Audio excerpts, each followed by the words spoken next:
Let's discuss, can black men lead? At the end of the day, if I'm going to call myself a man, the ultimate responsibility for reconstruction of the black community rests with me. Yes, they have a role. Yes, they have responsibility. But as a man, as a leader, to say I can't fix this shit unless she changes, that's not the definition of a man. I don't.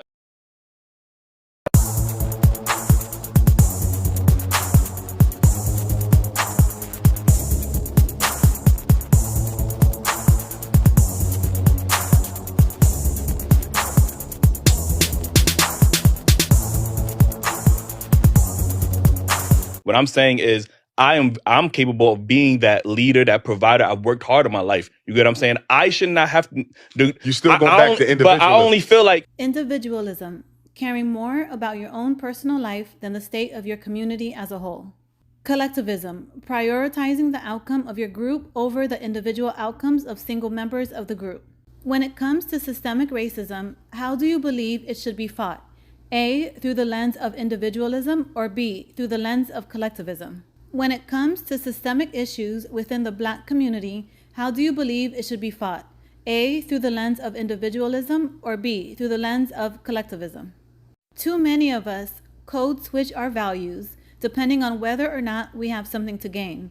Expecting special treatment only for issues that affect you and taking more than you give is entitlement. Entitlement. Expecting special treatment. Expecting other people to care about the things that affect you, but thinking other people expecting you to care about the things that affect them is delusional. Do you want to be led by someone who code switches their values? like we tell black men that we have to now deal with masculine women, women with children. Why is she masculine? Because she's had to raise the kids alone. Not one woman, so brother, a whole community. So you mean to tell me the only woman I could look forward in my life is a masculine woman that has kids by other men? No. That's what I have to look forward to? But I'm telling you, mistakes made by black men systemically gave rise to the conditions that allowed her to be masculine and made her end up with a man that you consider to be less than what he should be. And I'm telling you, black men are responsible for her being masculine because we have not helped her raise them children. When I say help them raise them children, I don't mean you as the stepdad. I mean you as an active member in the community where we go to every single parent black mother and say, how many sons you got? 2? How many sons you got? 2? Well, guess what? That's your son's big brother. That's your son's big brother. He taking them to school. He doing the homework. He gonna spend a couple hours with him every Saturday. He got his own kids too, but he gonna make time for you. She got masculine because she had to become masculine in order to deal with the rape, the abuse, the domestic violence, the disappointments that men had in her life, and also raising those kids and have to take care of herself all at the same time. The black woman has been the be all in all in our community for half of a century. And now we want to turn around and say because she didn't do it perfectly enough or remain feminine enough when she had to absorb our responsibilities plus her own, that's insensitive and disingenuous.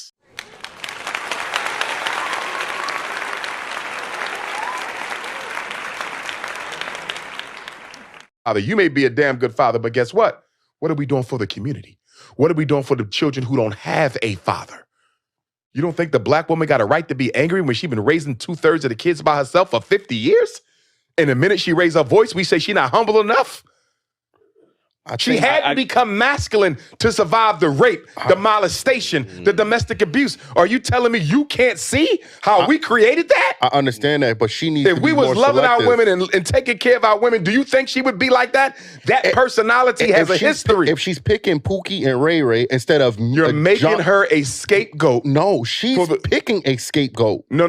There's good quality men that they ignore. Why she even got it? Why is there even a Pookie in the selection? You gotta ask her that. No. I'm gonna tell you why there's a Pookie in the selection. Why? Because black men have abandoned black boys and have allowed social media, white media, athletes, and rappers to raise them. That's why she with Pookie. If we never allowed Pookie to develop, she would not have a Pookie. If we're going to be men, the first thing we got to do is take responsibility for why our women feel the way they feel. I can hear that. I'm not saying that they're right to disrespect, because even if a woman disrespects me, right, that still don't give me a right to disrespect her because she's still the queen of the community. They say, quote unquote, men and women are different. Then they say, quote unquote, keep the same energy for the women. Make it make sense. Even if she not acting like it, I'm going to give her that respect. But when I hear brothers talk like this discourse we having now, we act like we don't understand. No, There's reasons for that shit. I do understand. Women are so valuable. You get what I'm saying? Like, I think women ground men and help them, you know, propel to the next level. I think men get further in life with a woman, right? But when if I'm a hardworking man, but I'm only looked as resources, okay, and then she's ready to jump on Tom, Dick, and Harry because he got flash, he's shining a little bit more, his access to money is quicker than mine. It's kind of hard to have that. Well, no, one, I agree with you, but that's not all sisters. No, it's not. It's and if not. you're constantly running into that type of woman, then the problem is you, because you're attracting a certain low vibrational energy. Why is why that? not have that same energy for women? Again, they say men and women are different. Then they say keep the same energy for the women.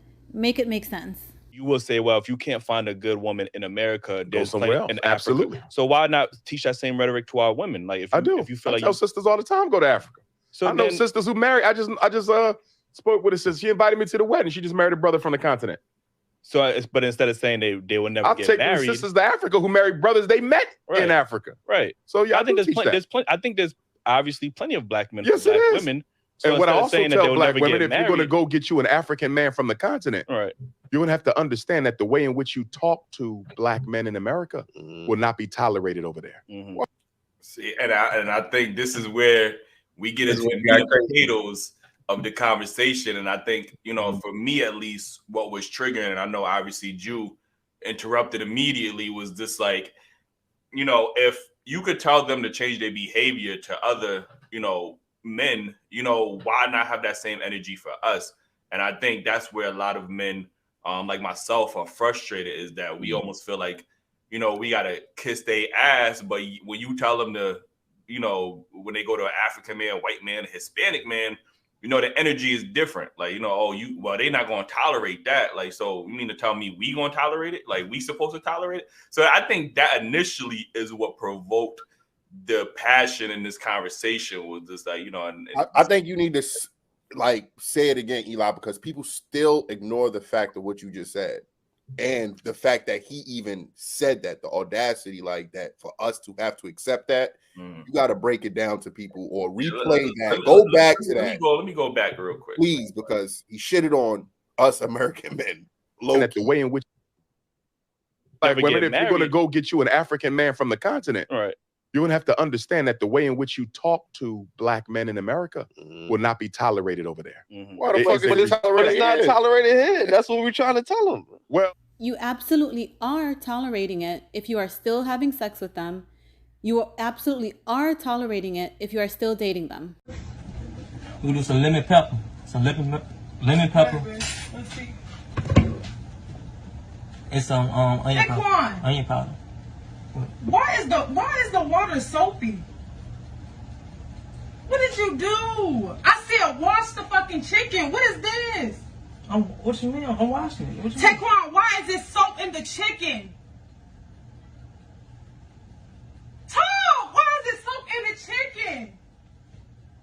Are you fucking retarded? You rinse it off with cold water. You not fucking put this soap in the fuck. Hey, you didn't say that. Bro, are you fucking retarded? You done fucked my dinner up, bro. Like, this one, I'm like doing shit with you. I asked you to do one thing. I ain't say fucking soak the chicken up. Wash it like dishes. I said fucking wash it. You know what? When this video first came out, there were a lot of men saying, these women think they can talk to you like they're your mother. Something is incredibly wrong with a culture if we think we should speak kinder to adults than to children. A mother or father should not speak this way to their children. If your mother or your father spoke to you this way when you were a kid, I'm sorry. You did not deserve that. It was not okay. Go back to your original statement. You said black women were the backbone of the community, right? Yeah. You said that they outnumber black men 3-1. In some right? communities, yeah. In some communities, but in general, right? There's a lot more black women than they are black men. How is that backbone doing?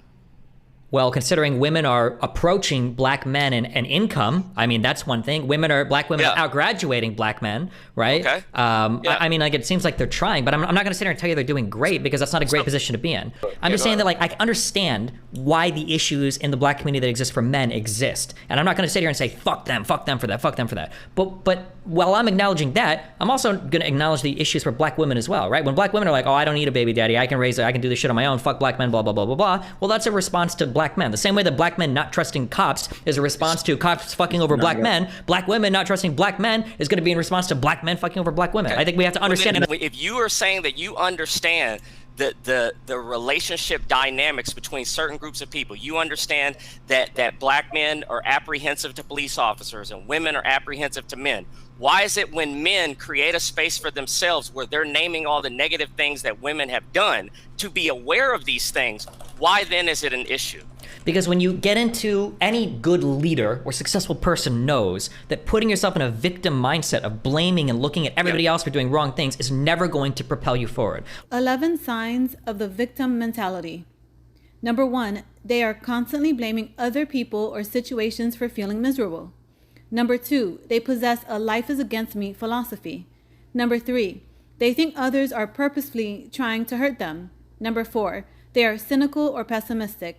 Number 5, they feel powerless to change their circumstances. Number 6, they enjoy sharing their tragic stories with other people. Number 7, they have a habit of blaming, attacking, and accusing those they love for how they feel. Number 8, they are constantly putting themselves down. Number 9, they believe they are the only ones being targeted for mistreatment. Number 10, they refuse to analyze their beliefs or improve their life. Number 11, even when things go right, they find something to complain about. Real leaders get the credit when their team does well, and real leaders also take the blame when their team fails. So, are you ready to leave the victim mindset in the past and become a real leader and stand out from other men? If so, move on to part 2 of this video. Part 2 of this video is the Family Leader Masterclass. This Leadership Masterclass has 5 parts. I'm going to timestamp the different parts, but I do recommend that you go through all 5 parts. Part 1 is going to help you truly gauge if you already are a leader. Part 2 is going to help you to identify which leadership skills you have already mastered. Part 3 is going to help you to make a leadership skills development plan. Part 4 is going to help you decide the type of father you want to be. And part 5 is going to help you to find your leadership style. For this section, you are going to need your laptop, a sheet of paper, or whatever it is that you prefer to write on. Part 1. Leaders think differently from people who are best suited to be followers. Do you currently think like a leader?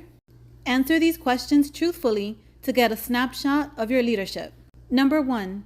When was the last time you deliberately sought feedback on your behavior and leadership qualities, and what did you learn?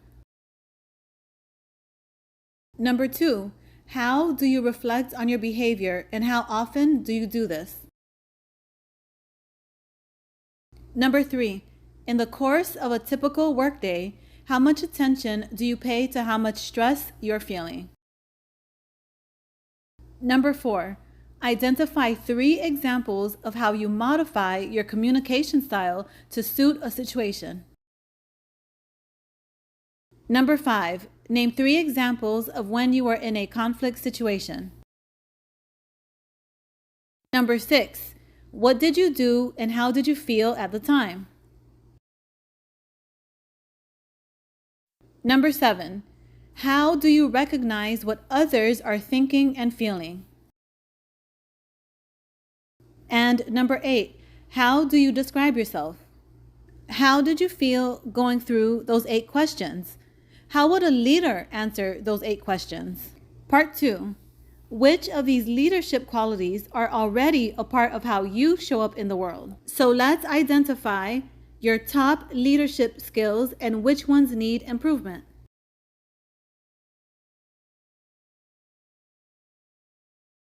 This section has 15 leadership skills. Rate yourself on a scale of 1 through 10 for each skill. And remember to write down any skills that you rate yourself a 6 or lower. Okay, so here's the scale from 1 through 10. A 1 means this skill needs work. A 5 means this skill is average. A 10 means I've mastered the skill. Number 1, I display genuine curiosity. Number 2, I am non-judgmental. Number 3, I never make assumptions. Number 4, I analyze data quickly and efficiently. Number 5, I am aware of the impact of my decisions on long-term and short-term goals. Number 6, I think outside the box. Number 7, I am always genuine and myself when I'm with others. Number 8, I have the knowledge and skills to lead myself and others through change. Number 9, I am solution-focused rather than problem-focused. Number 10, I regularly update my professional knowledge. Number 11, I am good at solving problems. Number 12, I am comfortable with the unknown. Number 13, I am receptive to new ideas. Number 14, I rapidly process information. Number 15, I communicate my ideas clearly and succinctly. Part 3, let's make your leadership skills development plan. 4 questions to help you create your plan. First, look at your list of leadership skills with scores of 6 and under. Number 1, what leadership skills will you invest time, money, or effort in improving over the next 6 months?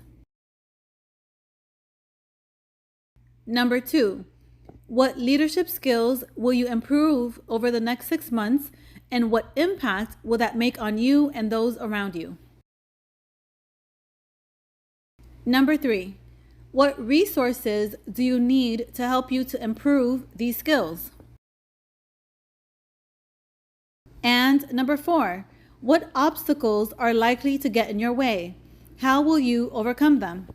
Warning: when you put in the work to grow and become a better version of yourself, people in your circle, those closest to you, may consciously or unconsciously try to sabotage your growth.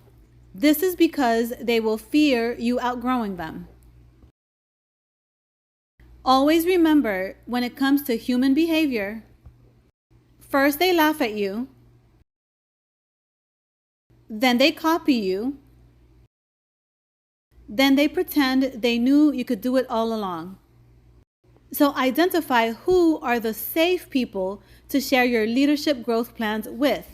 Here are 3 questions to help you identify who might be the safe people in your circle. Number 1, who makes you think? Number 2, who challenges you? And number 3, who inspires you? These are the people who are most likely to support your growth. Part 4, what type of father do you want to be? Even if you don't have children yet, it's important to know what your parenting style is. 2 parents having 2 different parenting styles can be incredibly confusing to children. There are 4 parenting styles: permissive, authoritative, uninvolved, and authoritarian. The permissive parent. This is the parent who behaves more like their kid's friend than their parent. The permissive parent's parenting model is whatever you want. They have low expectations, few rules, they are very accepting, lenient, they avoid confrontation with their children, and they tend to be warm. The authoritative parent is the most well-balanced parenting style. The authoritative parent's parenting model is, let's discuss this.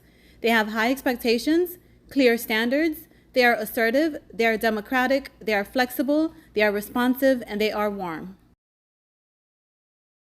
The uninvolved parent, this is the self-absorbed parent that puts their own needs before the needs of their children. The uninvolved parent's parenting model is, I don't care. They have no expectations, few rules, they are absent, they are passive, they are neglectful, they are uninterested, and they have competing priorities.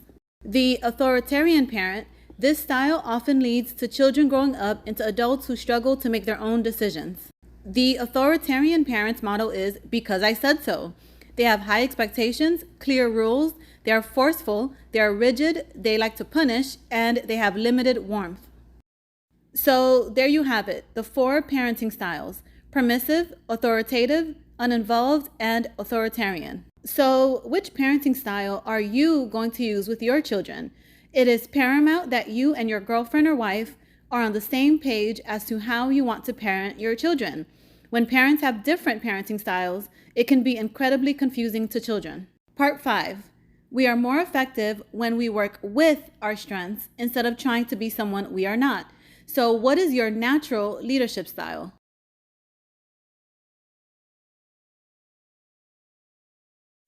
If you've never heard of it, the Myers-Briggs Type Indicator, usually called MBTI, is the most well-respected, widely used, and studied personality profile. It has been used by psychologists, coaches, and businesses for decades. Knowing your MBTI type can tell you a lot about your innate strengths, where and how you do your best work, and who you will and won't vibe with. There are 16 MBTI types, made up of 8 different personality characteristics. The assessment helps you to figure out if you are an introvert or an extrovert. This characteristic tells you how you interact with the world. Characteristic number 2 tells you if you are a sensor or an intuitive. This characteristic tells you the kind of information you naturally notice. Characteristic number 3 tells you if you are a thinker or a feeler. This characteristic tells you how you make decisions. Due to societal conditioning, men tend to automatically assume they are thinkers, and women tend to automatically assume they are feelers. But your true self may not align with the role society says you're supposed to play, so be as honest with yourself as possible. This can make a big difference in the quality of your life and your confidence level. And the last characteristic of the assessment is if you are a judger or a perceiver. This characteristic tells you how you like to structure your life. In this video, I'm going to use a simplified version of the assessment, but if you'd like to confirm your type for sure, you can take the full official assessment at myersbriggs.org. I'm going to show you 4 slides. Each slide has 2 options. Write down the letter of the option that best suits you. Are you an extrovert or an introvert? This tells you which is your most natural energy orientation. Extroverts tend to act first and think later, talk more than they listen, like being the center of attention, feel deprived when they are cut off from interaction with other people. They enjoy a wide variety and change in people and relationships, and they tend to think out loud. Introverts think first, then act. They listen more than they talk. They avoid being the center of attention. They require a lot of private time.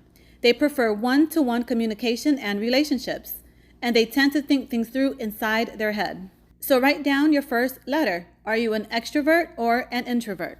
Characteristic number 2, are you a sensor or an intuitive?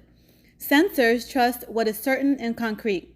They like new ideas, but only if they're practical. They value common sense and realism. They like to hone established skills. They tend to be specific and literal and give detailed descriptions. They present information in a step-by-step manner, and they are oriented to the present. Intuitives trust inspiration. They like new ideas for their own sake. They value imagination and innovation. They like to learn new skills and get bored after mastering skills. They tend to be general and figurative. They use a lot of metaphors. They present information in a roundabout manner and are oriented to the future. So write down your second letter. Are you a sensor or an intuitive? Characteristic number 3, are you a thinker or a feeler? Thinkers instinctively search for facts and logic in a decision situation. They naturally notice tasks and work to be accomplished. They easily are able to provide an objective and critical analysis. They accept conflict as a natural, normal part of relationships with people. They value logic, justice, and fairness, and they are motivated by accomplishment. And feelers instinctively employ personal feelings and impact on people in making decisions. They are naturally sensitive to people's needs and reactions. They naturally seek consensus and popular opinions. They feel unsettled by conflict and have an almost toxic reaction to disharmony. They value empathy and harmony. They see the exception to the rule, and they are motivated by appreciation. So write down your third letter. Are you a thinker or a feeler? And our last characteristic, are you a judger or a perceiver? Judges like knowing what they are getting into. They focus on task-related action. They complete meaningful segments before moving on.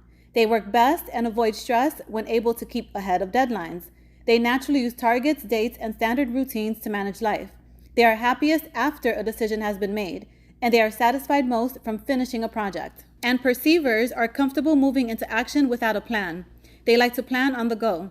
They like to multitask, have variety, and mix work and play together. They are naturally tolerant of time pressure. They work best close to the deadlines. They instinctively avoid commitments which interfere with their flexibility. They are happiest leaving their options open, and they are satisfied most from starting a project. So what is your fourth letter? Are you a judger or a perceiver? So write down your 4 letters. Your first letter should be E or I for extrovert or introvert. Your second letter should be S or N for sensor or intuitive. Your third letter should be T or F for thinker or feeler. And your fourth letter should be J or P for judger or perceiver. Okay, so here are the 8 extroverted leaders.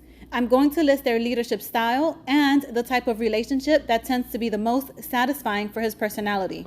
Here's the order I'm going to list them in case you want to skip ahead and just find your type. The ESTJ leadership style, objective, efficient, and fair, makes decisions by looking at the facts, the pros and the cons, and what the most logical process is.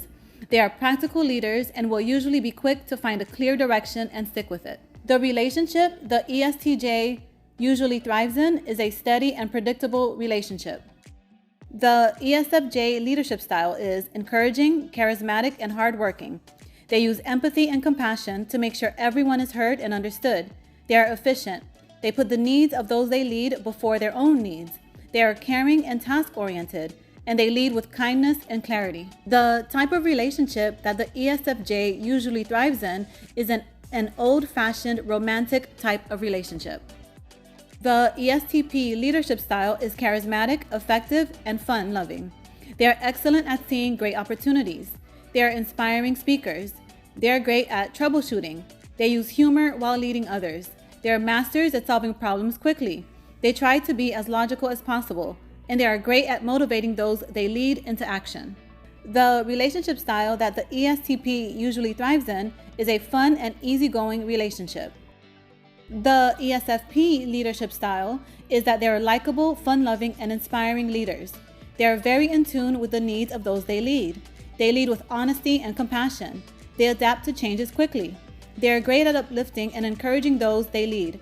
When making decisions, they first consider how realistic or exciting the result will be, and they carefully consider how their decisions will impact the people they lead. The relationship style that the ESFP usually thrives in is an exciting and adventurous relationship. The ENTJ leadership style is that they lead with confidence. They are strategic and decisive leaders. They deliver on their promises. They dream big. They lead with honesty. They say what they mean. They motivate others by modeling what determination and hard work look like. They are rational. They make quick decisions. They are driven. When making decisions, they first focus on what's logical, what will work quickly, and then followed by what will work most effectively in the long term. The relationship style that the ENTJ usually thrives in is a relationship with shared long-term goals. The ENTP leadership style is strategic and competitive. They challenge themselves to continually grow and improve. They quickly see potential pitfalls in a plan. They are great at problem solving in a crisis. They are visionary leaders. When making decisions, they first focus on how decisions will most likely play out. They think about what opportunities are available, and then they take the most logical course of action. The relationship style that the ENTP usually thrives in is a dynamic and ever-evolving relationship. The ENFJ leadership style is charismatic and motivational. They encourage the people they lead by leading by example.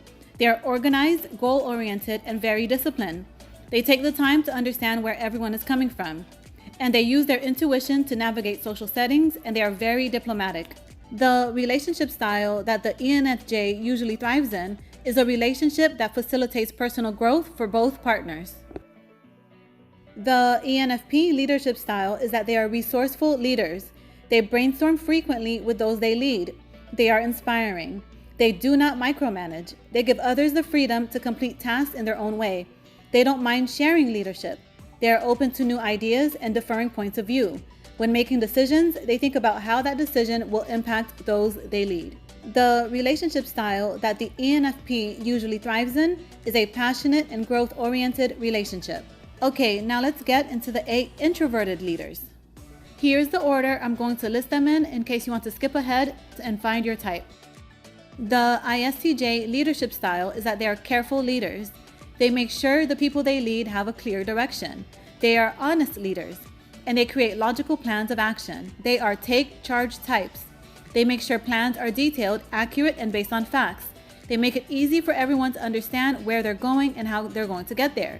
When making decisions, they focus first on the facts and the details, the pros and cons, and they are objective and fair. The relationship style that the ISTJ usually thrives in is a respectful and traditional relationship. The ISFJ leadership style is that they are devoted leaders. They are great at staying organized, meeting deadlines, and taking care of those they lead. They make sure their team stays in harmony. They are thoughtful and detail-oriented. They give specific instructions. They are clear about what their expectations are. They put the needs of their team above their own needs.